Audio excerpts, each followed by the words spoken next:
There they are, the illegal mopeds in front of the Roosevelt Hotel. This right here is the Asylum Processing Center in New York City. And are these here by accident, or is there a connection? Outside the Roosevelt Hotel, you'll find dozens of scooters parked. Without papers or permits to work, many migrants rely on food delivery jobs to help feed their families. They are everywhere, and I am so terrifying. Police impound illegal mopeds on West 71st and Broadway.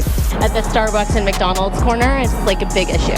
Most migrants are not legally working right now because of how cumbersome the asylum process is.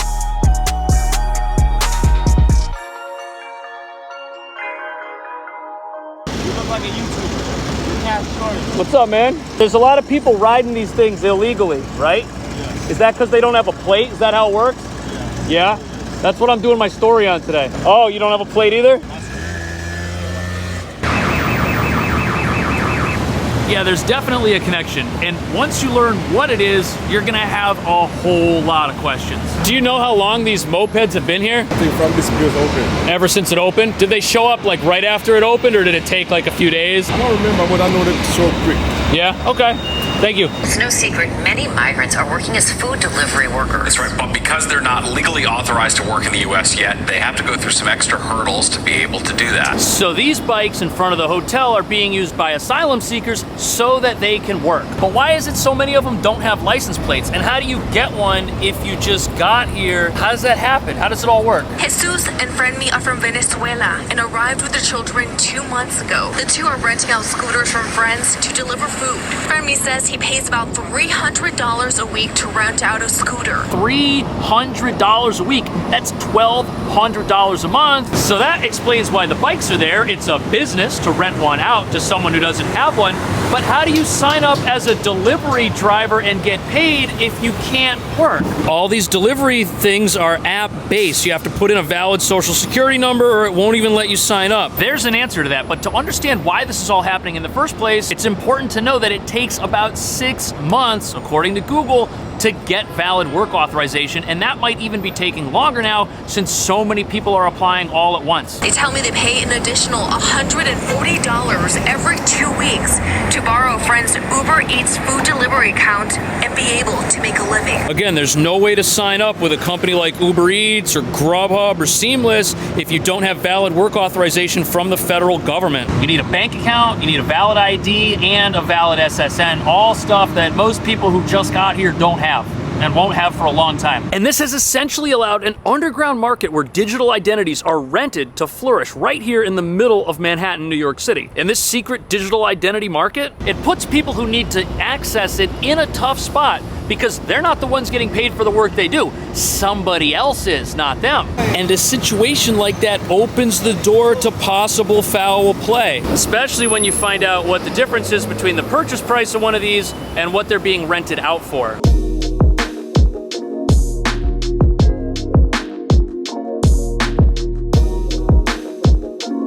This little e-bike company here, they're probably the most popular place to get yourself an electric motorcycle, an electric scooter, electric bike. Look at that, right there, $11.99. Comes in blue, 30 mile an hour top speed. So as it turns out, owning one is the same as renting one for a month because $1,200 is the rental fee, $11.99 purchase price. The people renting these things out, they're the ones making money because after 1 month, they broke even and now they're making profit. And this is probably why so many of the scooters parked in front of the hotel look like they're in relatively good shape, maybe even brand new. Now, obviously, none of this is the company's fault. And whether you're an asylum seeker or a native New Yorker, everyone needs access to a low-cost transportation method, and that's it. Look, this one right here, $1,100, looks fantastic. And when you consider that the unreliable subway costs over $1,500 a year if you buy monthly passes, this is cheaper. And you're commuting on your own terms, not the MTAs. The father of 3 says when he's paid rent on the scooter and paid to borrow the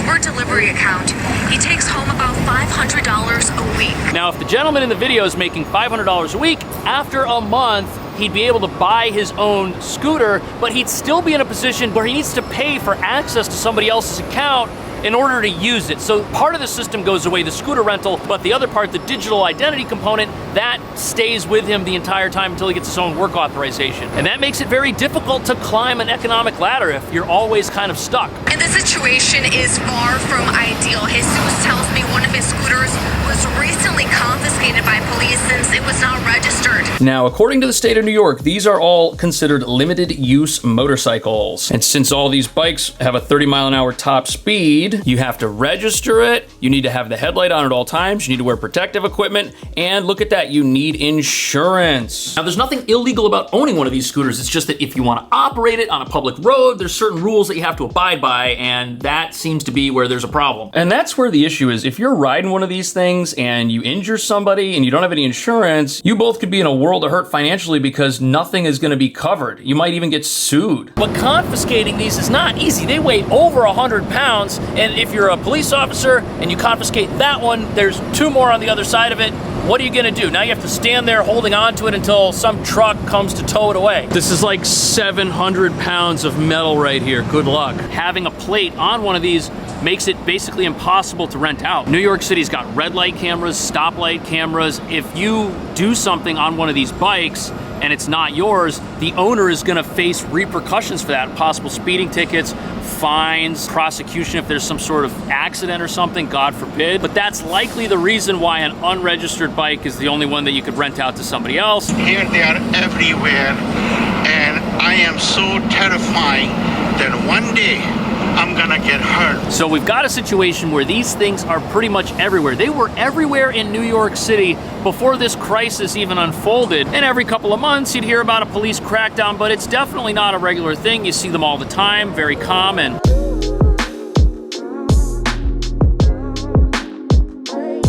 This building right here is the Stratford Arms Hotel. It's currently being used as housing for those who need it in New York right now. And you see how there's only 2 mopeds out front, one of which has a plate. They confiscated 4 mopeds, 9 bicycles, 1 motorcycle, and arrested a woman who slapped a police officer while her bike was being taken away. The incident happening just feet away from the Stratford Arms Hotel, now a migrant shelter. Apparently there were a whole bunch of bikes out front here, and it was a similar situation to the Roosevelt Hotel, but for some reason the police attended to this area and not the area downtown. While some West Side residents are pleased the cops responded to their complaints and impounded the bikes, the migrants say it's the only hope of getting on their feet. As you can see next to the hotel, it's residential. We're in the Upper West Side right now. And this is another area where asylum seekers and residents are not on the same page. Most people who I speak to who don't ride a bike already hate the presence of bikes anyways. This situation is just more fuel for the fire that they already have. And we've all seen someone on a bike or a scooter go blasting through an intersection. But when you account for the fact that these are unregistered, the person riding may not have a license, I can understand how some residents might be upset with that. At the same time, if you're one of the people who just got here and you need to work, what other choice do you have? You don't really have one. Selling churros and water bottles. Elvia Kaisa says everything she does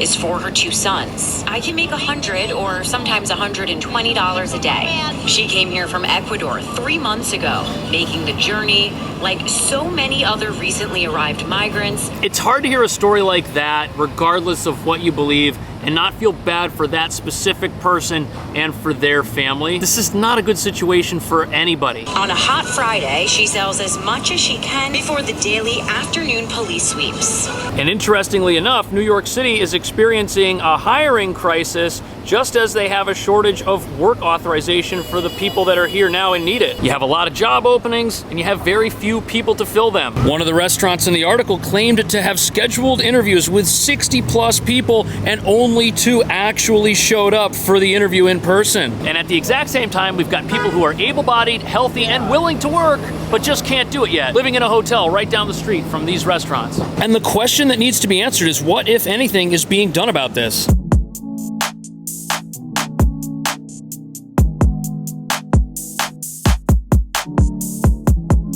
The city council, the mayor, and Governor Hochul have all come out recently saying that they are pushing the federal government to expedite these work authorization permits.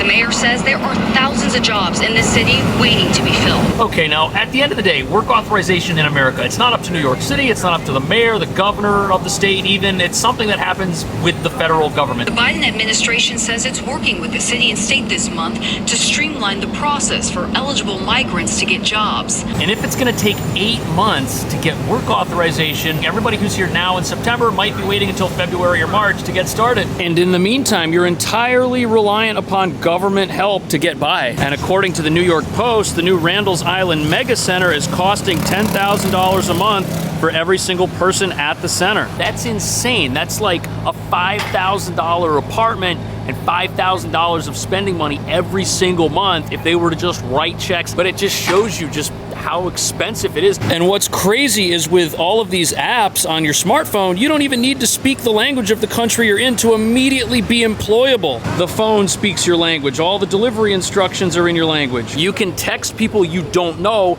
and have their speech translated into your language. If you've got a bike and work permission, you can start working right now. That's incredible. That's never happened before in human history, and people don't have to be wards of the state. They are, but they don't have to be. But in the meantime, hundreds of migrants pour into New York City every day, which could mean the number of illegal bikes they rely on to bring in money goes up. Okay, so the short-term prediction is that this is only going to grow as more people come to New York and the problems that prevent them from integrating into society remain. He says all he wants is to be able to legally work and make enough money to move his family out of the Roosevelt Hotel. Do you think this is the fair way to treat asylum seekers? Should they be allowed to work legally? Should they have to wait just as long as everybody else? Should things be sped up to kind of alleviate the pressure that's on New York? Let me know what you think. Let me know if I missed anything. I will see you in the next one. Thanks for watching.